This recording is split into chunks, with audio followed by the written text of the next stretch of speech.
السلام علیکم دوستوں، کیسے آپ؟ ٹھیک ٹھاک، خیریت ہے؟ اچھا، آج میرے ذہن میں یہ بات اللہ تعالیٰ نے ڈالی ہے بچوں کے متعلق۔ کسی بھی قوم کے بچے اس کا مستقبل ہوتے ہیں، تو بچوں کے لیے آپ ایک بندہ ایسی زندگی گزار رہا ہے بے مقصد، اس زندگی کو آپ بامقصد بنانے کے لیے کچھ ٹپس ہیں۔ وہ ٹپس کیا ہیں بھائی؟ نمبر 1، اپنے بچے کے اندر صلاحیت دیکھو کہ میرا بچہ کس چیز میں بہت اچھا ہے۔ وہ بہت اچھا پلیئر ہے، وہ بہت اچھا اپنی بات کو دوسرے کو ایکسپلین کر سکتا ہے، اس کی آواز بہت اچھی ہے، ٹھیک ہے، جسمانی طور پہ بہت فٹ ہے۔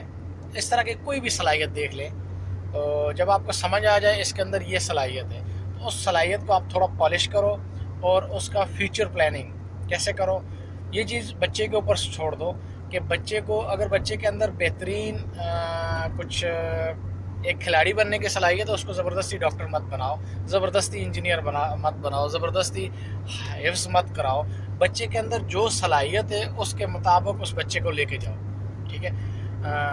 پھر اس کے بعد جب آپ کو سمجھ آ جائے یہ بچہ اچھا حافظ قرآن بن سکتا ہے، تو آپ اس کی دوستی علماء سے کرائیں، علماء کے ساتھ اس کا بیٹھنا اٹھنا کرائیں۔ پھر اس کے بعد اس بچے کو شاباشی دیں۔ فار ایگزامپل کوئی بندہ ڈاکٹر کی لائن میں جانا چاہتا ہے، یا اس کے اندر ایسی صلاحیتیں موجود ہیں کہ وہ ڈاکٹر اچھا کام کر سکتا ہے، تو آپ اس کو ڈاکٹروں کے ساتھ دوستی کرائیں۔ اگر کوئی بندہ فارمنگ کے اندر دلچسپی لیتا ہے، تو آپ اس کو فارمنگ کے اندر جو کسان وغیرہ لوگ کام کر رہے ہوتے ہیں ان کے ساتھ دوستیاں کرائیں، یا میڈیکل کے اس میں، تو جس چیز کی اس کی صلاحیت ہو ان لوگوں سے اس کی دوستی ہونے کا فائدہ کیا ہوگا؟ نیا آئیڈیا، نئے جو لوگ ہوتے ہیں، نیو بلڈ ہوتا ہے، نیو خون، جو نیا بلڈ ہے وہ اس کے پاس نیا دماغ ہوتا ہے، اس کے پاس نئے یعنی آئیڈیاز ہوتے ہیں، ٹھیک ہے جی۔ اور جو پرانے لوگ ہوتے ہیں ان کے پاس ایکسپیرینس ہوتا ہے۔ جب ایکسپیرینس اور نیا جذبہ، نیا شوق ملتا ہے تو ایک نئی چیز ملتی ہے۔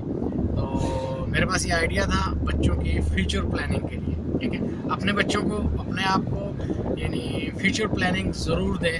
کئی لوگ بہت اچھی زندگی گزارتے ہیں، بہت زبردست ٹائم گزارتے ہیں، جاب ہوتی ہے ان کے پاس، سب کچھ صحیح ہوتا ہے، لیکن ان کے پاس اپنا کچھ فیوچر پلان نہیں ہوتا ہے، تو وہ پھر یعنی لاسٹ ٹائم میں فیل ہو جاتے ہیں۔ میں اس کی مثال آپ کو دیتا ہوں۔ آپ دیکھتے ہو کہ ٹی وی پہ اکثر جو ہے نا آتا ہے کہ میں نے قوم کے لیے یہ کیا وہ کیا، گانے بجانے والے، خاص کر جو لوگ یعنی فلم انڈسٹری سے وہ ریلیٹڈ لوگ ہوتے ہیں، پیسہ ان کے پاس بہت آتا ہے، لیکن وہ اسی ٹائم کھانا پینا، اچھے گھر رینٹ پہ لے لیے، ہوٹلوں میں ٹائم پاس کرنا، لوگوں سے ملنا ملانا وغیرہ وغیرہ، پیسے کی ریل پہ بہت آتی ہے ان کے پاس، لیکن ان کے پاس فیوچر پلاننگ نہیں ہوتی، تو وہ لوگ لاسٹ میں بھیک مانگتے ہیں، ٹھیک ہے۔ یعنی میں نے قوم کے لیے کیا، حالانکہ وہ قوم کے لیے نہیں کر رہے ہوتے ہیں، وہ پیسے کے لیے کر رہے ہوتے ہیں اور اپنا نام زیادہ کرنے کے لیے کر رہے ہوتے ہیں، قوم کے لیے بہرحال چلو اینی وے۔